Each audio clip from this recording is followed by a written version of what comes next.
Hi, this is Christopher Bruza, and it's come to my attention that not everybody is extremely familiar with the way to zero a scope, in particular the MTC or MTC2 Schmidt and Bender turrets. So I had to zero my scope and brought the camera along to show you guys what I do.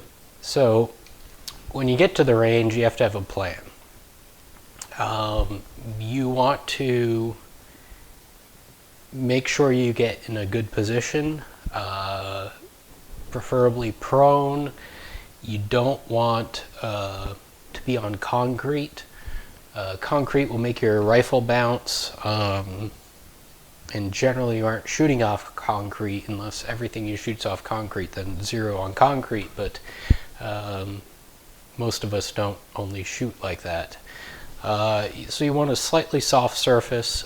Dirt's great, hard packed dirt, grass. You'll see in the video that I use a shooting mat on top of concrete, which has worked well for me. Hasn't caused any problems.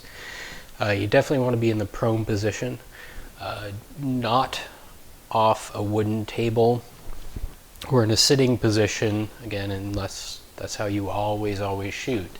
But I am gearing this towards PRS type shooting or practical precision rifle shooting.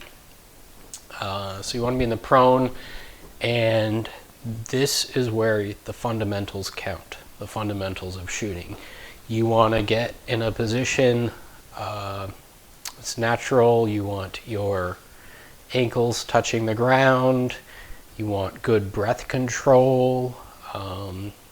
You want to be able to be behind the rifle, close your eyes, take a few breaths, open them again, and make sure the reticle is still on the target, so that your body is not influencing the rifle in any way. You don't want to use a lead sled or anything like that. It's going to change the harmonics of the rifle. You, the shooter, are part of the equation of the way this rifle behaves. You are touching the rifle, you are influencing the way it behaves when it shoots. So get to the range, get very comfortable. What I always do is dry fire. Dry fire at least a few shots. Never ever fire live ammo in a recreational setting where you haven't dry fired a few times. Just, it makes you feel so much more comfortable, and when you actually touch off a primer and send a bullet down range, it's not a wasted shot. It's not a flinch or anything like that. When I set out to shoot this video, it was before a match, and I needed to zero. I put a new barrel on. I thought I only had 4 shots. So given limited ammo supply, I shot 1 shot first, adjusted, shot again, then took 2 more shots and adjusted again. I actually found more ammo in my rifle case, so I verified it after that. But I didn't waste a lot of ammo shooting. Generally it's common to shoot a 3-round group, 5-round group, 10-round group, something like that, and then adjust. You're just eating up barrel life. If you are confident in your shooting ability, there's no reason to take more than a handful of shots for the entire zeroing process. If you aren't, do it, take an average, no harm done. But you're going to see, for the most part, I zeroed the rifle with 4 shots, then made 1 final adjustment. So, we're going to cut to the range, and I'm going to take a single shot, and then what I'm going to do is see where that impacted on the paper. On the target, I'm closing my eyes, taking a few breaths, opening them. I'm still on target. The rifle hasn't moved. So the first step that I always do is take a few dry fires.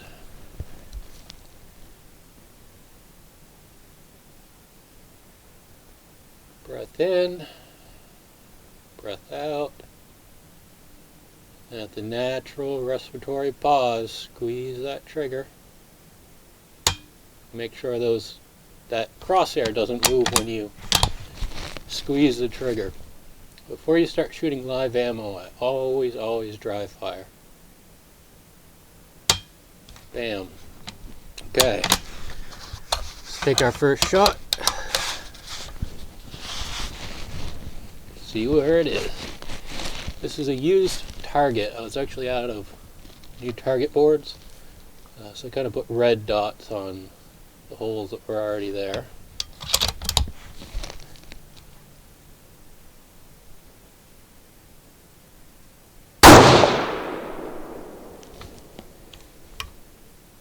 Okay, so that was one shot. Drop my mag, make sure I'm clear. So, here's the target I was using. My first shot went right here. I was aiming at the center of this, roughly measuring at the range. I determined that this shot was 1 mil high and 0.9 mils right. So what I did was I put my crosshairs on here and I measured to the center of this, which this is not as precise a dot as this, but I determined I needed to move my shot down 1 mil and to the left 0.9 mils to put me in the center of this.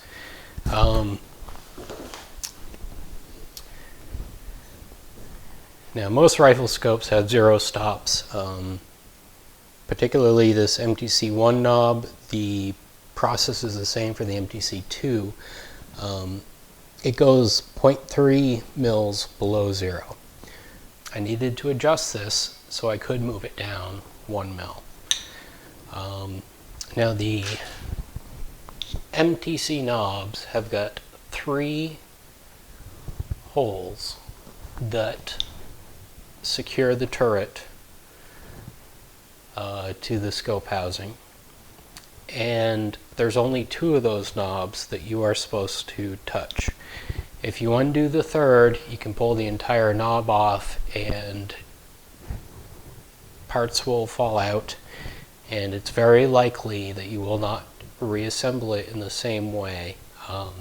Some people actually do disassemble them and pull the larger detent out so they don't get the MTC, they don't get the harder clicks on 1 mil. I don't condone that, and I'm not going to tell you how to do that. But for today's presentation, the screws are going to be here at 13 mils and roughly 9.5 mils. The one over here on 2 mils has a flathead screw on it, just so you realize you aren't supposed to touch that. They've used different methods for distinguishing what screws you're supposed to touch and which you aren't supposed to touch over the years. This era of scope uses a flathead screw on that side. So I'm going to insert my hex wrench, give it a full turn to loosen the first screw, which is at 13 mil position. Give a full turn on the 9.5 mil position and lift up the lock so that I can turn it. You need to push the lock down to expose the screws. And I'm just going to turn it up to 2 mils, push the lock down again, tighten it just with the short end. You don't want to put too much torque on these. They seem to hold well. Just hand tighten it. Okay. So now I haven't actually adjusted anything because the turret was loose when I turned this. So now it's on 2 mils and I am able to turn it down 1 full mil. So what I just did is I turned it down 1 full mil, and I'm estimating that turning my bullet impact down 1 full mil would bring my bullet impact around here. Okay? So I turn the elevation down 1 mil. The intent here is to turn the windage left 0.9 mils. Now the way Schmidt and Bender numerates this is very confusing. You'll see here 1L, and then on the other side is 1R, but you see an arrow right next to it. So to turn left 0.9, I turn in the direction the L arrow is going. Turn it 0.9. I'm at 0.9, but it shows 1R. But it's 1R with an arrow below it. It's extremely confusing. I have no idea why they do that. It's how it works. So I just turned it 0.9 mils left. And that is to get our bullet impact 0.9 mils left, which should put me in line with this. I'm putting my crosshairs where the shot was. And I can see I need to come down 1 mil to be where I was aiming. And I need to come left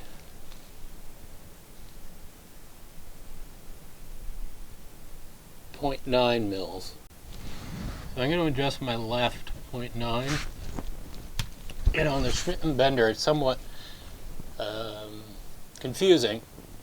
You'll see there's a left and a right with an arrow. So I'm going to turn left. I want my bullet impact to go left to 0.9 mils. And then when you see it, it's going to be on the, it's going to show an R, but that's the direction you turn. So I'm left. Now because I'm on 0 on my elevation, I need to adjust my 0 stop up so I can come down 1 mil. What I'm going to do is push down on the lock, and there are 3 screws on the Schmidt and Bender. Now they've used different methods. You're only supposed to touch 2 of the 3 screws, and they've used I've seen them with just having goo, like rubber goo, over one of the screws that you aren't supposed to touch. This one actually has a slotted screw for a flathead screwdriver. The newer ones just kind of have a rounded head that you can't get a wrench in. So these 2 are the ones I need to touch. I always use the short end because you don't want to put too much torque on this. I've actually stripped them and had to get replacements, so I'm going to do 1 full turn. 1 full turn. Lift up on the lock, and I'm going to just spin that to 2 mils. We'll adjust it again later. Push down, and then I am going to tighten down those screws. Oh, that's the flathead one. So I'm going to tighten those down, just hand tight for now. So now what I've basically done, I haven't adjusted anything yet. I have just moved where my 0 stop is, so I can actually bring my elevation down. So I'm on 2 mils, I'm going to bring it down to 1 mil.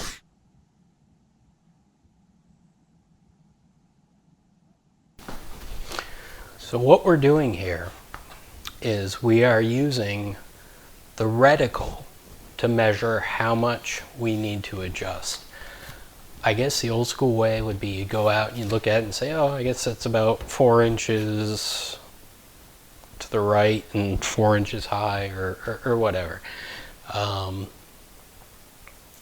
We have a measuring device built into our scope, and that is the reticle. It is a scale that measures angles, and that is how our turrets are graduated. So what we see in the reticle matches how our turrets behave. So I can see where this is, and I can just measure with the reticle how much I need to adjust.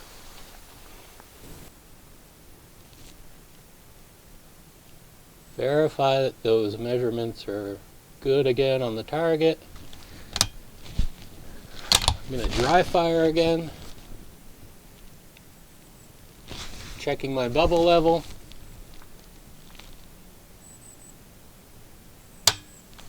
Bam. Good. Let's take another shot, see if we're in the center.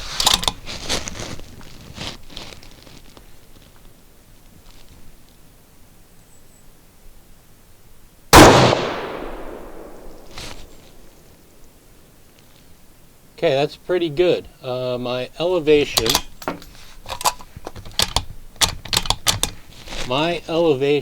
is just about dead on. Might need to come down 1/10. And my windage is still right about 1/10. So what I'm going to do is move to a new dot. I'm going to put the last 2 shots on the new dot, and we'll see what happens. We should be good. Then we can make one last adjustment, and there we are. So again, that's right, so I'm definitely going to have to move it left, but let's see where that other shot lands.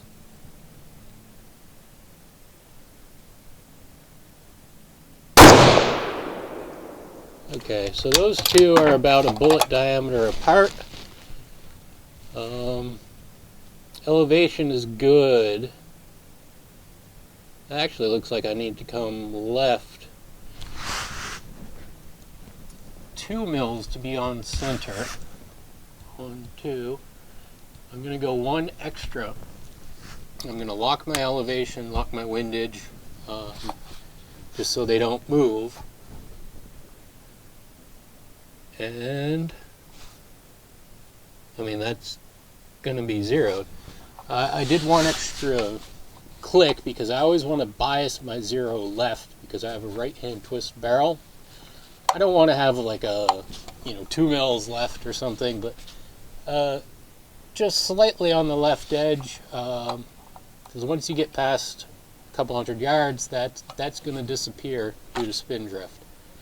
Now I thought I had 4 rounds to 0, but I actually found a full magazine in my case, so I am going to, those are different loads, I am going to take those 10 rounds and we're just going to put them on the target. Let's see if we knock out the center mark I made.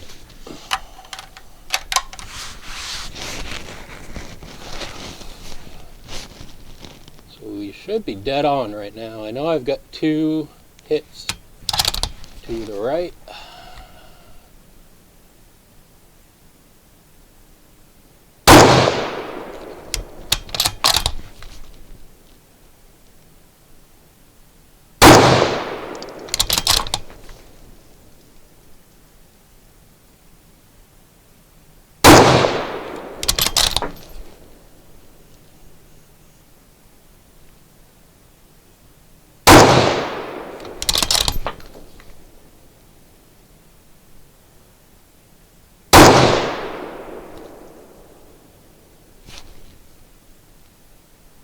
pulled one of those.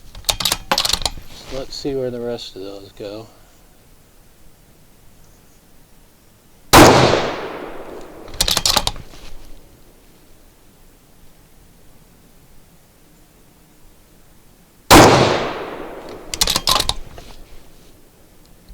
Now with a new barrel, you're going to get some slight shift as it's breaking in.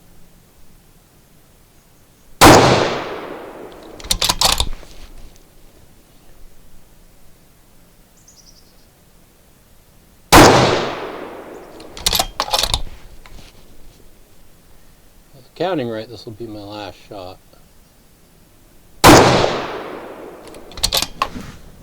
And I was counting right. So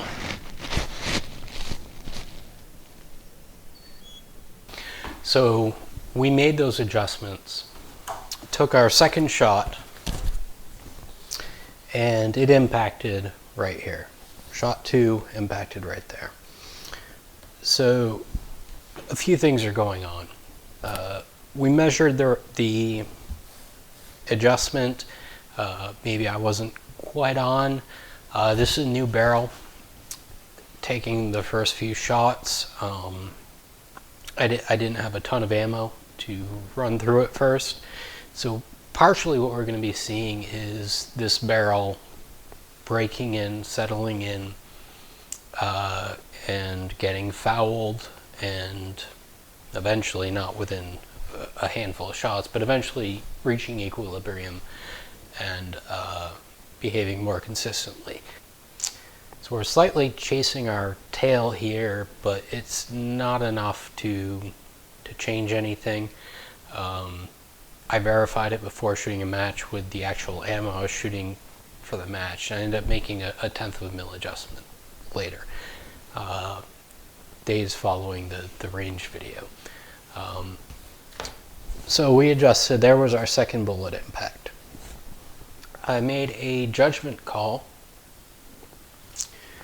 given that the barrel was breaking in, everything like that, and to come up here to a smaller target, which is a more precise aiming point, and take my third and fourth shots. I could have called it quits here because these two landed about a bullet diameter apart. Maybe slightly more, maybe 0.3 inches apart. From there, I could have just adjusted it and said my prayers and moved on with life. So I took shots 3 and 4 and confirmed that this was a good shot. Maybe the elevation was slightly higher than my point of aim, but here confirms it really wasn't. It was possibly the barrel, possibly me, a whole different host of things. So from there, we adjusted another 0.2 mils left. And I took the rest of my shots, which all landed here. Pretty good group. Not something to write home about, but again, new barrel breaking in. And I pulled one flyer, which I called when I shot it. You'll see in the video.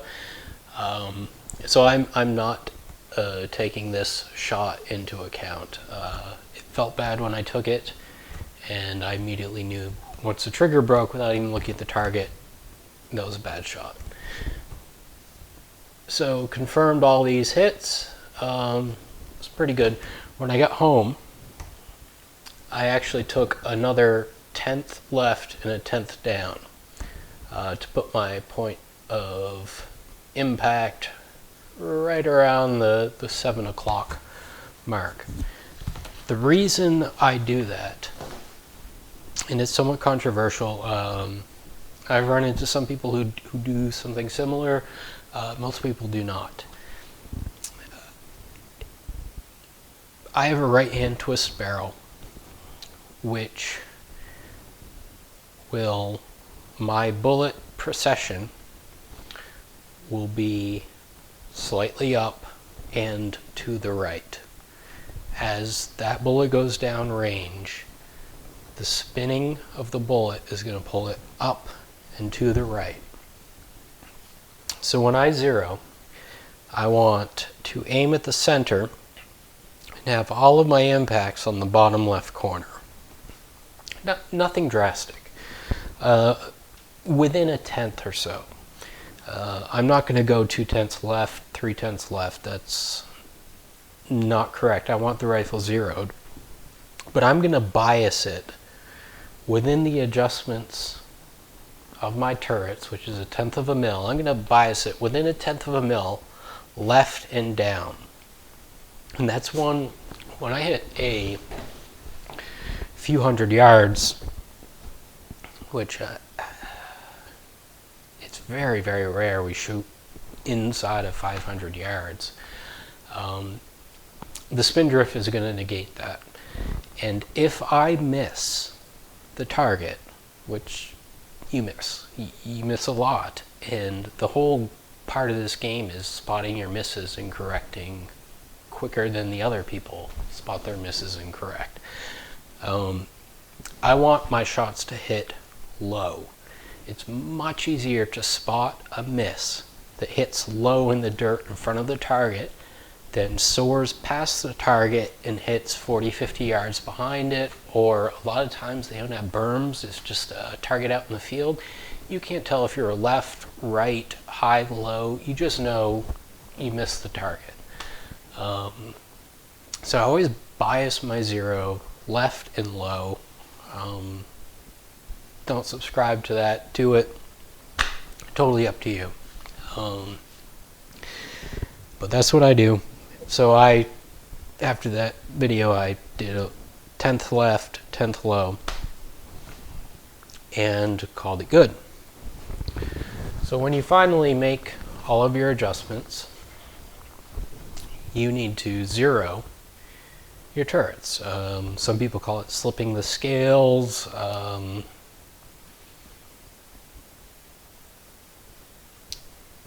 You need to zero the turret. So all you do is loosen the 2 screws that you're supposed to loosen.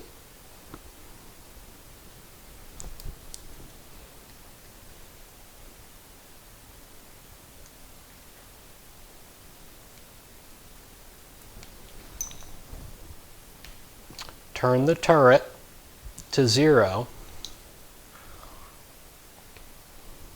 and tighten the screws down. You don't want to, it's a flathead screw, you don't want to over tighten these. I've stripped them and it's a pain because Schmidt and Bender makes several different versions of the screw, and you don't want to strip it. It's a pain to get a replacement, but they're available. So that's how I zero. It's a simple process, not always straightforward and not exactly intuitive if you've never done it before. Basically just take some shots, see where they're hitting, and then adjust your bullet impact. So put the crosshairs where the shots are hitting and measure with the reticle how far you need to adjust. Take some more shots, confirm it, and you're good. So please like the video, subscribe, and share it with all your friends.